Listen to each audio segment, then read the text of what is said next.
Danny here with PureLifeOrganics.com, and today I'm going to show you a fantastic, easy glute stretch. So whether you sit all day, whether you can't get down to the ground or stand up to stretch, whether you just want to know how to relieve some of that pain you might be experiencing in the back of your leg, this is going to be for you. So what you'll need is a chair. I'm going to back up so you can see me. From here, scoot to the edge of your chair. Now, straighten out both legs so your heels are resting on that ground. If you have trouble bending over, you can use a strap or use this technique where you're going to cross your right foot, just like so, on your left shin. Now, either using your hands or actually pulling your leg up towards the front of your knee. Great. Make sure you don't stop on your knee, that's going to cause pain.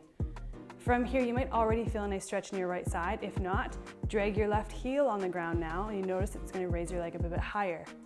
Sit nice and tall and gently press your right knee down towards the ground, not going into pain. What we want to be feeling is a gentle stretch on that right side. Hold for 30 to 60 seconds until you feel relief, and let us know if you have any questions about this glute stretch and how it goes for you.